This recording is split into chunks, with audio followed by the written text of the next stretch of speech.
know you guys just released a massive report from BridgeU, and got into all sorts of interests in terms of what are the interests among students, what types of things are they looking for, why are they choosing to study abroad. I know there were just a whole bunch of interesting tidbits in there. So I wanted to have you share a little bit of that, Lucy, but it also comes in the backdrop, right, of U.S. institutions knowing that they're on the precipice of a demographic cliff between 2025 and 2030, where the number of 18-year-olds coming of age in the U.S. is going to drop by about 15% over that coming half decade. Yep. So colleges and universities that are interested in growing, obviously it's going to be tougher and tougher to do that with domestic student enrollment. So I suspect you have a lot of insights from this new BridgeU report on how U.S. institutions can grow their international student population.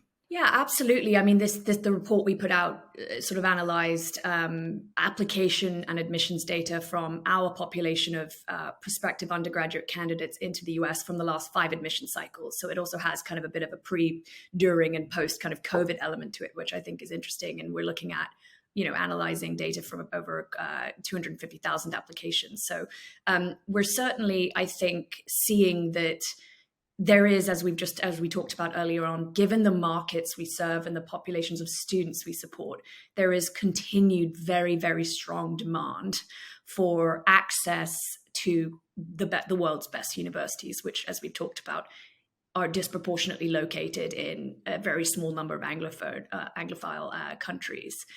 The other thing to remember, Brandon, is that we almost entirely serve international schools where parents are already making an investment in a global education. Students at these high schools are studying typically one of 3 or 4 big international curricula. They're for the most part fee paying. They're for the most part English medium is the language of instruction. So these high schools themselves that we partner with are a very good proxy for students who then typically will progress, for the most part, onto global higher education. You're absolutely right, though. Looking at the specific data, there are definitely different trends across regions, both in terms of the intent students have to apply, and of course, as it relates to global competition. I think one of the things that institutions have to remember is that students at international schools, by virtue of the schooling environment that they're part of and the global guidance program and provision that counselors offer that BridgeU kind of powers and supports, these students are genuinely comparing institutions on a global scale and typically shortlisting or considering applying to institutions on average in 3 countries. So these are just important kind of framing points about, I think, the segment of students that we represent. The other thing that's become really interesting, and I should have mentioned at the top of the hour that we also work with global higher education institutions, helping them kind of reach and recruit across our network of high schools, which of course comprises both those students who are actively engaged with the BridgeU program, but also the counselors and advisors who we train to support those students. And I think one of the things that US institutions tend to think is that their brand carries abroad. And we've seen so many examples where that's simply not the case. So I think it is really important to remember that your brand, may be known, perhaps particularly locally within certain states or regions, or maybe even across the entirety of the United States. But that's very, very much not the case outside of the US. And so I think kind of brand awareness is a kind of very key starting point for institutions who want to play in this more kind of global landscape. I think the second point to remember is that whilst there are certain similar motivations that our students, the students studying at our international K-12 schools, have with their domestic counterparts, so they all want to have a great time in college, they want to be challenged, they want to enjoy, have a fantastic kind of rigorous, engaging, 3-4 years for their undergraduate degree program. There are also other factors, extraneous factors that they worry more about. Safety is one of them, right? It's a very different thing sending your child halfway across the globe to a country you may have never visited before. And so safety and security and ensuring that child is protected is a greater importance. The other thing that I would add is, and this is becoming more and more a topic of conversation as the cost of living is rising, of course, is accommodation. Being able to be an institution that can accommodate and house international first-year students and second-year students, I think is also a very big draw. And then the final point I'll make, and obviously, Kaitlin, this relates very much to kind of one of your key passion areas, is that over the last sort of 10 years, as I've been serving this specific demographic, I've actually seen the importance of career progression and the employment rate of institutions become more and more important to the demographic of students that we serve, which of course I think is probably no different in compared to the US. I think that's so true, Lucy. And let's dive into that a little bit more. We've talked about the demographic cliff that's not only going to affect U.S. higher ed institutions, but also is this broader existential threat to the U.S. workforce. What can U.S.-based companies learn from the research in your report? Is there an opportunity to blend some of these current trends, recording, employer education benefit assistance and work-based learning with the diverse pipeline of international talent? I think it's a really interesting point, Kaitlin, and I think oftentimes because institutions of higher learning are so often focused on sort of recruiting and sort of onboarding students into the first stage of their journey, I think sometimes they forget, or perhaps it's other institutions, other members of the broader institutional framing within a university who worry about what happens after the admissions and the enrollment process concludes. I think realistically, these students represent a really important, I think, source of future talent for the US labor market, particularly across fields like STEM, right, where international students disproportionately make up the graduate students in fields like computer sciences and engineering, which are obviously kind of key fields for kind of broader STEM field placement.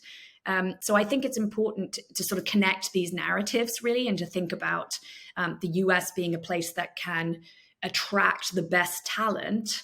In this case, of course, we're talking about that talent being sort of student talent, 16, 17, 18-year-olds, but then thinking about the benefit to the broader kind of labor market and kind of the softer societal impact of having a very diverse, multilingual, very international population be part of what the labor market kind of represents in the United States. So I definitely think it's an important thing to not kind of conclude the story at the point of institutions, enrollment cliff, trying to kind of fill spots in classrooms, but actually to look at what happens to these students beyond. And the US, of course, is an attractive place for many of these students to choose to work. So I think it's an important thing to have the different stakeholders across that sort of talent ecosystem be very much kind of interconnected. Yeah, I think you both are hitting on a hugely important point, right? I mean, colleges and universities are aware of the coming demographic cliff, among, traditional age 18-year-olds in the U.S. When you take a step back and look at it, to Kaitlin's point, to your point, Lucy, the U.S. labor market is in real trouble, right? I mean, we have been sitting at, with the exception of the black swan event of a pandemic, which spiked unemployment to record highs, but for a very brief period of time, we've been in a pattern of historically low unemployment rates in the U.S. for nearly a decade now. You look at birth rates in the U.S., birth rates are at, near or at historic lows. So we're not growing the pie through, large growth in, babies being born in the U.S. Net immigration flow is certainly low. So you just, you take a step back and you say the pie of people, right, of human capital in the United States is not growing. And if we are going to try to support the companies, organizations that need talent, especially in areas like STEM, computer science, whatever we're talking about, international students, and specifically international students coming to U.S. universities, has got to become one of the strategies. And it's just surprising that we haven't had more of the conversation like that. I'm part of a new initiative called looking at it. It's called HESA, HESA, Higher Education as a Strategic Asset. But it is very much an initiative to look at higher education through global competitiveness, and what the value of international student recruitment might have for the U.S., not just for the individual college or university who might be thinking first and foremost about filling some enrollment seats, right? I'm really glad you mentioned that, Brandon, because I'm half English, half American. I can kind of dip into both sides of the ponds very comfortably. And one of the things I really notice is that when you're speaking with and spending time with leaders at UK, Canadian, Australian institutions, first of all, international students make up 20 to 30% of the higher education enrollment across those three markets. So there's a very, very different level of kind of growth, but also importance of those students to those ecosystems. And they are all fiercely competitive about defending that position, seeing higher education, as you say, as a national kind of strategic asset. And many of those, higher education ecosystems have managed to effectively work in partnership with government to also enable, fantastic conditions for international students to then continue to work in those countries, post-study work rights and visas, and offer them, a fantastic place to land after they've completed their degree, which benefits that student. But as you rightly point out, also massively benefits, the local economy. I think the US is really the one place, it's really far behind those other three kind of major host destination markets in this debate and discussion. And yet in the US, we have less than 5% of all enrolled students in higher education who are international students. So it's the place where there's the most, sort of relatively speaking, room to grow. I would argue it's the place where the benefit from an employment perspective is greatest. And yet, by comparison, the US is really far behind those other destination markets when it comes to the kind of policy and legislative support for that demographic of learners specifically. So we are all clearly in agreement about the benefit to the overall workforce and learning ecosystem when it comes to international students. Yet, with many innovations, specifically in higher education, there are critics.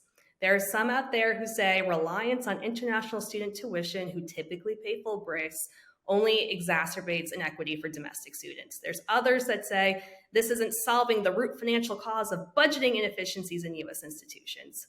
I would argue it's a both and, not an either or opportunity, that there is value for both domestic and international students. But what would you say to some of the people who are critical about the recruitment of international students from a U.S. higher ed context? Yeah, I mean, it's again, given the tiny proportion of students in the US who are international today, I think it's about 4.5% across the board.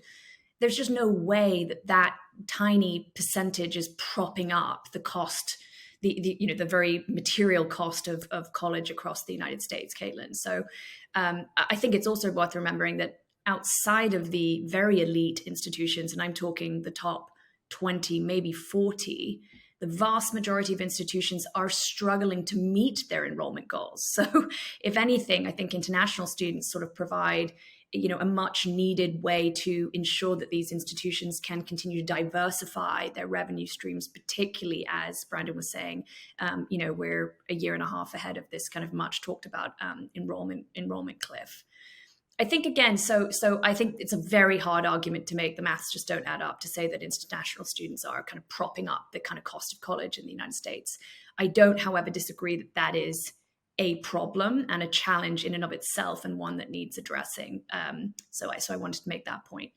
I think that the final point that I would say is that there is a lot of discussion and conversation in the sector about diversity, equity, and inclusion. And it really bothers me and my team that international students are often very much eclipsed from that conversation, not welcome in that conversation. Mm-hmm. Whereas you think about the soft benefits, we're not even talking kind of hard benefits here. You think about the soft benefits of students from all around the world who speak different languages, who have different religions, who are coming from different racial, ethnic backgrounds, coming together.